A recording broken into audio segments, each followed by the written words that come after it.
ang visibility o yung pagiging kita, kapansin-pansin ng ating mga cyclists sa mga kalsada in Metro Manila. Bakit po mahalaga? But of course, guess what? Again, ang AEP po ay 95 years na pong organization sa Philippines. So kung familiar po kayo mga sir, kami po yung mga yellow trucks na nasa expressway na nagtotow. Pag may nasiraan po natin mga kababayan, it's a membership po kami. And if a Filipino are planning na mag-drive abroad, no? Sa amin po sila dapat kumuha ng permit. So hahanapin po yun ng mga international authorities kung meron kayong international driving permit from AAP. Usually, ang kumukuha po sa amin ay mga OFW. Hinihingan po sila ng kanilang mga employers. But para doon naman sa mga Filipino na gusto lang mag-drive abroad, so kailangan po nila ng international driving permit from AAP. At yung mga nag-race po natin mga kababayan, AAP rin po ang nagbibigay ng permit sa kanila. Next.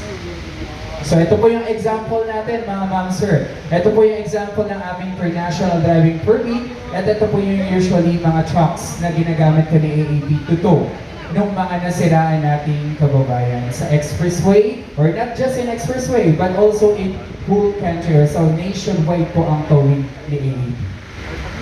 Ayun po ang aming mga businesses. Kung gusto po ninyo malaman yung mga offers or mga membership ni AAP, so you can easily drop by sa mga nearby offices po ninyo sa Metro Manila, also in Cebu and Davao. So now, we need to talk about road safety. Bakit po natin kailangan pag-usapan ito? Importante po ba na pag-usapan natin ang kaligtasan sa kalsada? Yes. Why?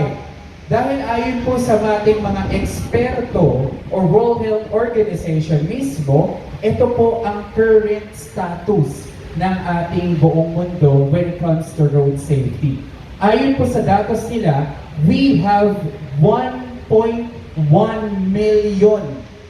Ibig sabihin po nun, mahigit 1 milyon po pala ang namamatay kada taon dahil sa road crashes. Ibig sabihin, mahigit 1 milyon ang nasasagasaan, nabubundol, pumapailalim sa mga truck at kung ano-ano pa. At kung susumahin po natin yan, yung 1.1 million na yan, that's equivalent to 3,200 deaths daily. This is worldwide po araw-araw po ito. Kaya kung mapapansin po ninyo sa inyong mga t-shirt, ang nakalagay po dyan ay 3,500 lives. Bakit 3,500? Kasi nag-lower down na po yung number. No? Last year, or 2022, if I'm not mistaken, 1.3 million po yan. So dahil sa tulong-tulong na inisyatibo ng iba't ibang local governments, government, internationally, and organization, napababa po natin. So mula sa 3,500 daily, naging 3,200 na lang. No? So hindi man ganun kalaki ang naging pagbaba, but at least gradually, may pagbabago. And yung pagbabago po na yun, nanggagaling po iyon sa inyo. Tandaan po natin, mga cyclists, kahit ilan pa pong speaker ang magsalita po dito sa harapan, kung paglabas po ninyo dyan sa kalsada, ay hindi pa rin kayo maingat sa pagmamaneho o paghawak ng inyong mga handlebars, definitely, hindi rin po natin mai-implement yung pagiging ligtas sa kalsada. So again, yung change po ay manggagaling po sa inyo. Okay? Next. Now, kung meron tayo globally, meron din tayo dito local data. Ayon sa Philippine Statistical Authority at Department of Health, mayroon po tayong 12,000 na Filipino ang namamatay every year Kada taon po to, no? At everyday, nagtatala po tayo ng 34 deaths.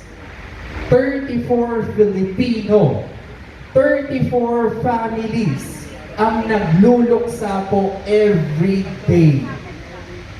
Sino po ang nanonood sa inyo ng balita rito? 24 Oras, TV Patrol, News 5, or even sa